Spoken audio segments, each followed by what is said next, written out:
হাজবেন্ডের শার্টের বোতামগুলো ঢিলঢিলে করছে, একটু লাগিয়ে দিই টাইট করে। তা আমি সেলাই করছি, হঠাৎ কারেন্ট অফ হয়ে গেল। দিনের বেলাতেও এখন লাইট জ্বালিয়ে কাজ করতে হয়, মেঘলা আকাশ, এই রোদ এই বৃষ্টি, আর কাজ করা যাবে না সেলাইয়ের মতো কাজ। তা আমি অন্য কাজ করি, দরজাগুলো একটু খুলে দিই যদি আলো আসে। তা দেখি তো জিরাটা বালতিতে রেখেছিলাম, জিরার প্যাকেটটা তা আছে কি না। আজকে আবার মাছের ঝোল রান্না করব। না দেখছি না তো, অন্ধকার লাগছে, একটু লাইটটা জ্বালিয়ে দেখি। এ মা, কারেন্ট অফ, মনেই থাকে না একদম যে এইমাত্র লোডশেডিং হয়ে গেল। যাই, ও ঘরে যাই। দেখেছো তাহলে এই কাশ্মীর এই কাণ্ড, দেখেছো টেবিলটার কি অবস্থা।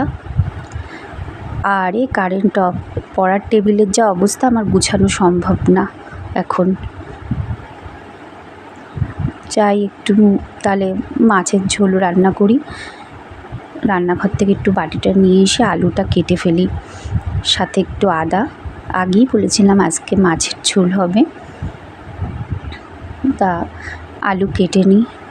এই জানলাগুলোও খোলা যায় না, মশা আসে প্রচণ্ড, তারপরে এই জলের ঝাপটা আসে, এই রোদ এই বৃষ্টিতে। আমি আলুটা কেটে নিই। আলু কাটার পরে একটু আদা কেটে নেব। এই ঘরটা একটু বেশ আলো আছে। যাই হোক, আমি আলু কাটছি, আমার হয়ে গেছে আলু আদা কাটা। যাই, এবার রান্নাঘরে যাই। ও জলের ঝাপটা আসছে, জানলাটা বন্ধ করে দিই, আবার বৃষ্টি নেমেছে। আর অন্ধকার হয়ে গেল, মাছ রান্না করব, আবার অন্ধকার হয়ে গেছে। জানলা বন্ধ করে আরও অন্ধকার। যাই, লাইটটা জ্বালাই। এ বাবা, মাথাই থাকে না যে কারেন্টটা অফ আছে, বারবার শুধু সুইচ টিপছি কারেন্টের। ধুৎ, একদম ভাল লাগে না, কিছু করবই না, এতক্ষণ ধরে শুধু সুইচটা টিপেই যাচ্ছি, জানি কারেন্ট অফ।